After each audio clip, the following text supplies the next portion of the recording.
भाषण में शिक्षा को बेहतर बनाने का संकल्प लिया गया है।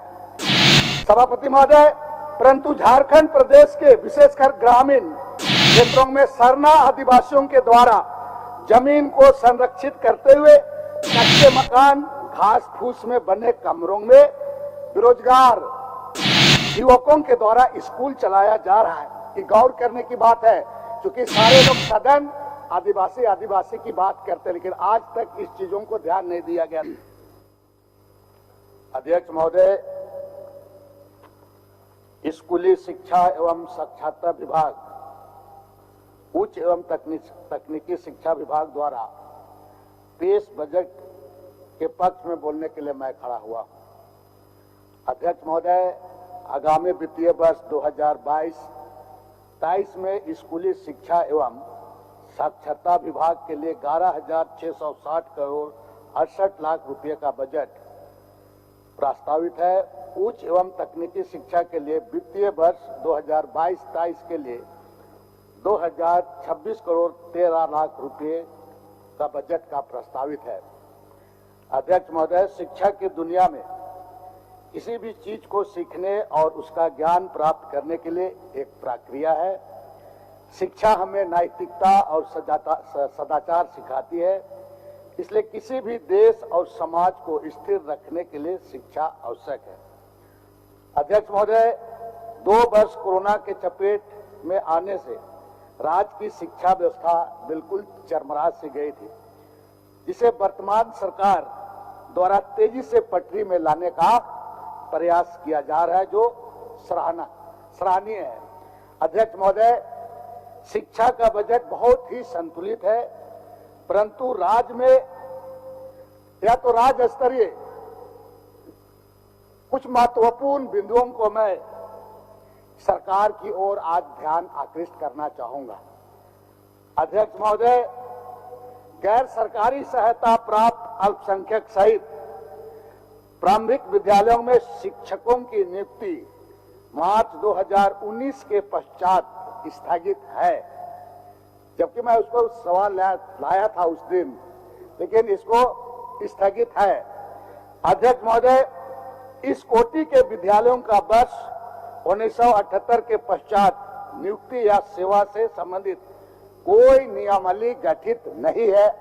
सभापति महोदय, कार्यकारी आदेश के तहत इन शिक्षकों का नियुक्ति का अनुमोदन, वेतन निर्धारण का कार्य किया जा रहा है, जबकि इन शिक्षकों को पेंशन आदि का भुगतान सरकारी शिक्षकों के अनुरूप किया जाना है।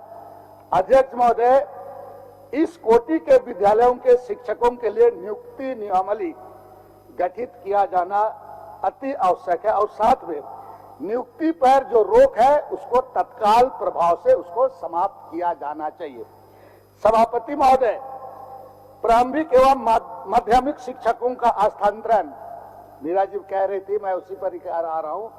प्रारंभिक एवं माध्यमिक शिक्षकों का स्थानांतरण विगत 3 वर्षों से इस आधार पर स्थगित है कि स्थानांतरण प्रक्रिया पोर्टल के माध्यम से किया जाएगा। 3 वर्ष में जो हस्तांतरण नियमावली बनी है वह इतनी जटिल है सभापति महोदय कि सामान्य रूप से शिक्षकों का स्थानांतरण असंभव है। आप आसन के माध्यम से मेरा आग्रह होगा कि तत्काल उक्त स्थानांतरण नियमावली को निरस्त करते हुए पूर्व की भांति सरकारी शिक्षकों का स्थानांतरण पदास्थापन किया जाए। सभापति महोदय, अवर शिक्षा सेवा के पदाधिकारियों के लिए नियमावली गठित होनी चाहिए, परंतु उक्त नियमावली में कतिपय विसंगति के कारण अद्यतन अवर शिक्षा सेवा के पदाधिकारियों की नियुक्ति नहीं हो पाई है। साथ ही अवर शिक्षा सेवा के पदाधिकारियों का ग्रेड 4,200 रखा गया है, जबकि ये प्राथमिक और माध्यमिक के शिक्षकों का नियंत्री पदाधिकारी होते हैं। अब उनका ग्रेड 4,200, 4,600, 4,800 रखा गया है। ग्रेड पे की विसंगति के कारण नियंत्री पदाधिकारी का ग्रेड पे नियंत्रित होने वाले शिक्षकों के ग्रेड पे से कम है। आसन के माध्यम से मैं पुनः आग्रह करूंगा नियमावली को निरस्त करते हुए नई नियमावली गठन किया जाना चाहिए। सभापति महोदय, वित्तीय वर्ष 2022-23 में वित्त मंत्री के बजटीय अभिभाषण में शिक्षा को बेहतर बनाने का संकल्प लिया गया है। सभापति महोदय, परंतु झारखंड प्रदेश के विशेषकर ग्रामीण क्षेत्रों में सरना आदिवासियों के द्वारा जमीन को संरक्षित करते हुए कच्चे मकान, घास फूस में बने कमरों में बेरोजगार युवकों के द्वारा स्कूल चलाया जा रहा है। ये गौर करने की बात है, क्योंकि सारे लोग सदन आदिवासी की बात करते हैं, लेकिन आज तक इस चीजों को ध्यान नहीं दिया गया। अध्यक्ष महोदय, सुदूर जंगल इलाका में झोपड़ी घास फूस में आपका कच्चा मकान में बना के स्कूल चलाया जा रहा है। ऐसे विद्यालयों को चिन्हित करते हुए संरचना निर्मित करने के साथ साथ बेंच डेस्क के साथ साथ जरूरी सुविधाएं भी उपलब्ध करने की जरूरत है। साथ ही इन विद्यालयों को स्थापना अनुमति भी दिया जाए, ओपनिंग परमिशन भी दिया जाए एवं गैर सरकारी सहायता प्राप्त अल्पसंख्यक विद्यालय के तर्ज पर अनुदान उपलब्ध कराया जाना चाहिए, क्योंकि ऐसे भी सुदूर जंगल बिहार जंगल में जो शिक्षक है, सरकारी शिक्षक है, वे शिक्षक भी वैसे जगह में जाना पसंद नहीं करते हैं। इसलिए निश्चित रूप से इस पर सरकार को गौर करनी चाहिए। सभापति महोदय, अब मैं माध्यमिक शिक्षा में आता हूं। माध्यमिक एवं +2 विद्यालय की स्थापना जब हुई थी, उस समय छात्रों की संख्या के आधार पर पद सृजित किया गया था। वर्तमान समय में छात्रों की संख्या काफी बढ़ोतरी हुई है, इसलिए अभी के छात्रों के अनुपात में शिक्षकों का पद का सृजन होना अति आवश्यक है। इसलिए शिक्षकों का पद का सृजन करना चाहिए। मतलब सर, सपोज सर 78 में स्कूल खुला, उसी के आधार पर आपका यूनिट सेंक्शन किया गया, आज बच्चा बढ़ गया, आज वहाँ रिटायर भी हो गया, टीचर भी खत्म हो गया, लेकिन आपका वहाँ पर यूनिट का बढ़ोतरी नहीं हुआ है। नतीजा आपका पठन पाठन काम में उस पर काफी बाधा उत्पन्न हो रही है। सभापति महोदय, शिक्षक को गैर शैक्षणिक कार्यों में नियमित रूप से शिक्षा विभाग एवं अन्य विभाग द्वारा किया जाता रहा है, जबकि निःशुल्क एवं अनिवार्य शिक्षा का अधिकार अधिनियम 2009 में स्पष्ट प्रावधान है कि शिक्षकों को गैर शैक्षणिक कार्य से मुक्त रखा जाए। साथ ही ऐसे प्रतिनियुक्त के क्रम में यह नहीं दिखा जाता है कि उस विद्यालय में कितना शिक्षक है। कभी कभी सभापति महोदय, एक ही टीचर होता है और उसी को प्रतिनियुक्त भी कर दिया जाता है। नतीजा वहाँ क्या होता है कि आपका स्कूल में शिक्षक विहीन हो जाता है, इसलिए और स्कूल बंद होने के कगार पर होता है। ऐसे आग्रह होगा आसन के माध्यम से सभापति महोदय कि शिक्षकों को गैर शैक्षणिक कार्यों में प्रतिनियुक्ति पर पूर्णतः रोक लगाई जाए। सभापति महोदय, शिक्षकों के प्रशिक्षण हेतु जिला शिक्षा एवं प्रशिक्षण संस्थान संचालित है।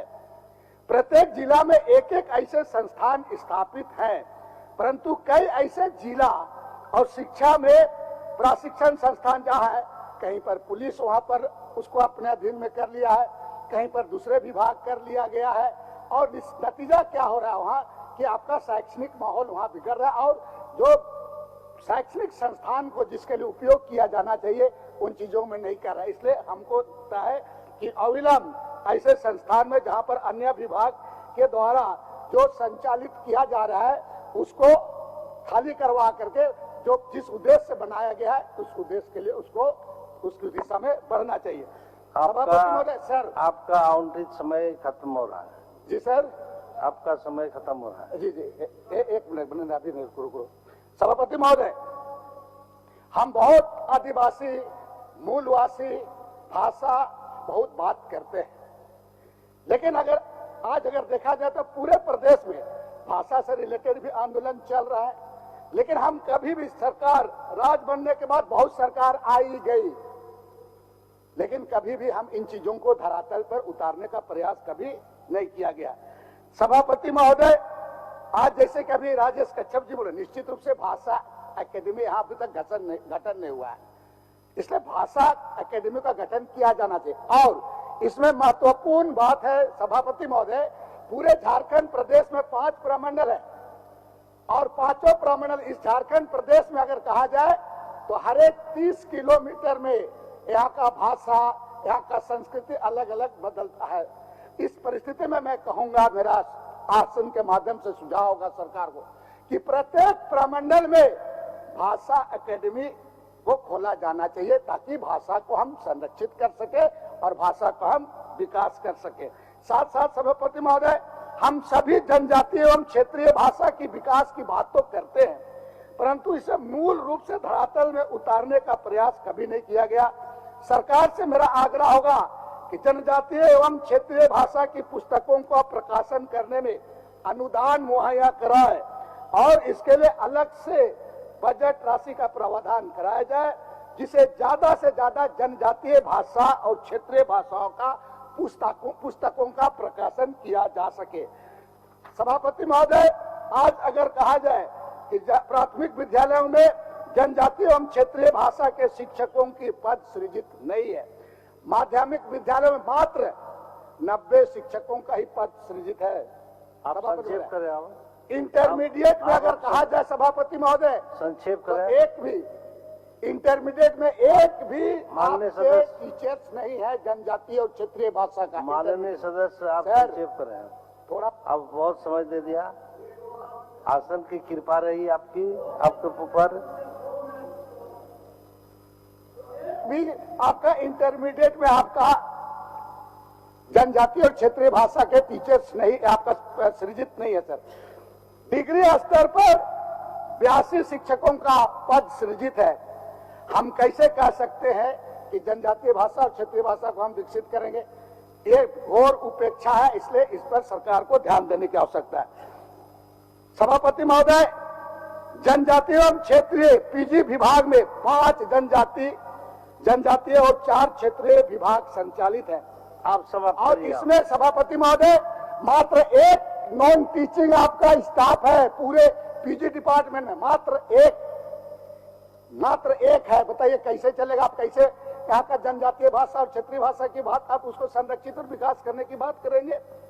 और एक भी लाइब्रेरी, सर थोड़ा सा किया जाए, हमको आग्रह करेंगे हमारे जो संसदीय मंत्री जी, थोड़ा सा बात को सुना जाए।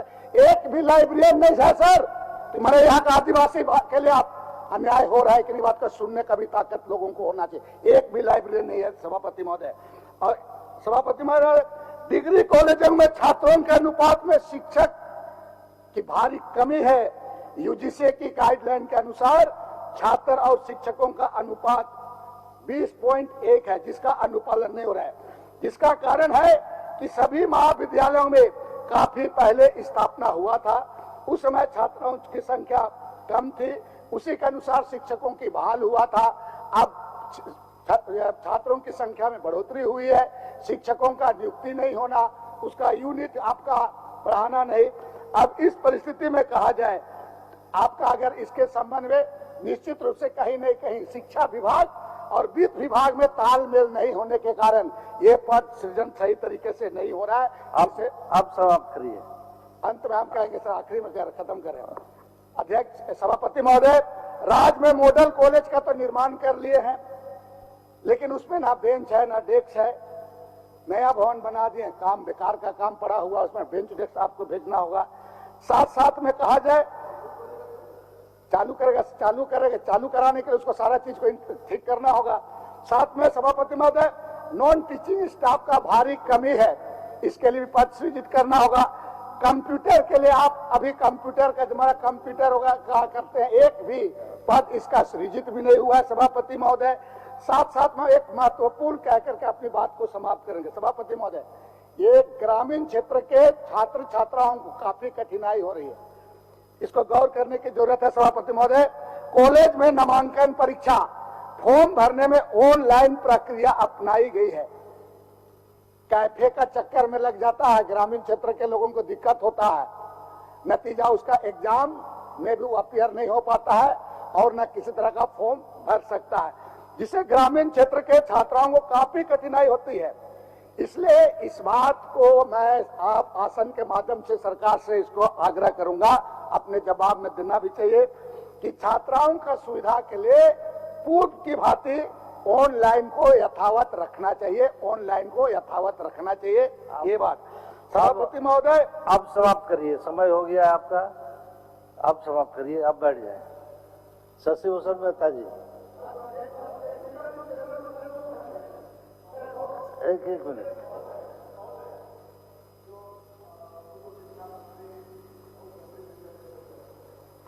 और उस समय आप उप मुख्यमंत्री हुआ करते थे, माननीय बंधु तिर्की जी उस समय शिक्षा मंत्री हुआ करते थे महोदय। बहुत सारा बात उन्होंने कहा, जनजातीय भाषा की पढ़ाई नहीं हो रही है, बड़े विस्तार से उन्होंने कहने का काम किया।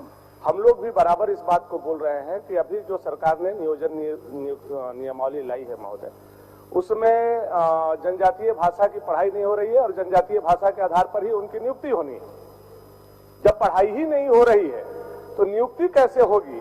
तो इससे साफ साफ होता है महोदय कि रीजनल लैंग्वेज में जो उर्दू का सब्जेक्ट दिया गया है महोदय, तो उर्दू वाले सारे के सारे लोग पास हो जाएंगे और रीजनल वाले बाकी के लोग, चूंकि पढ़ाई नहीं हो रहा है, शिक्षक नहीं है, तो वो लोग फेल हो जाएंगे महोदय। तो आने वाला समय में तो केवल ये उर्दू के पढ़ने वाले लोग ही सचिवालय से लेकर के पुलिस तक दिखाई देंगे महोदय, बाकी कहीं किसी सब्जेक्ट के दिखाई नहीं देंगे महोदय।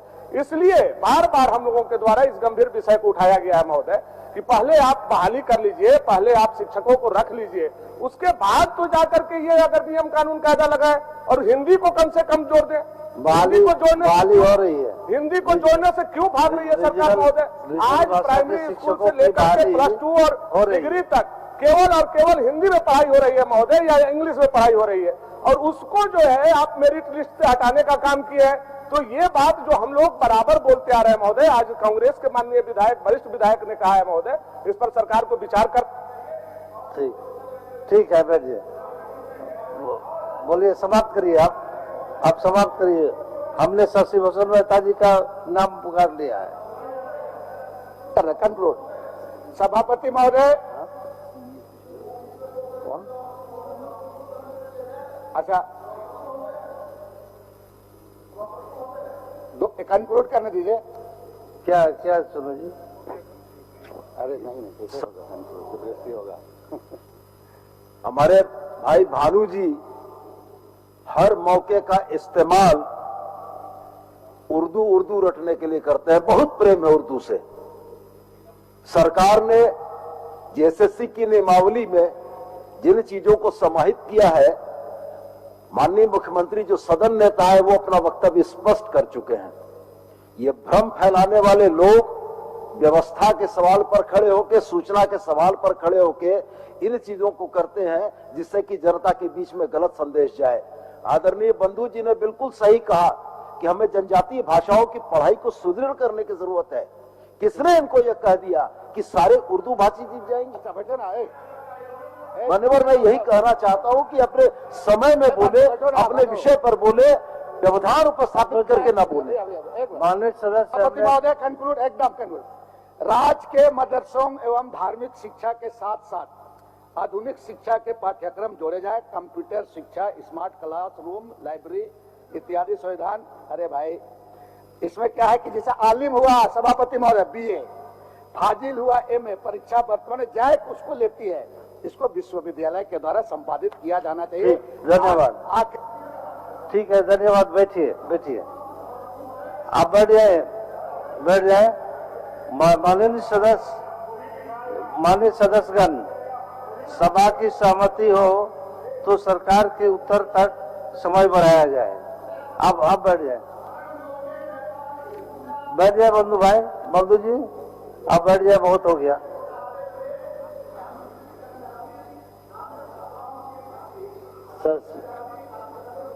बोलिए शशि भूषण मेहता जी, आप बैठ जाए, आप प्रस्थान ग्रहण करिए। आप तो बैठ जाए, आप तो बैठ जाइए।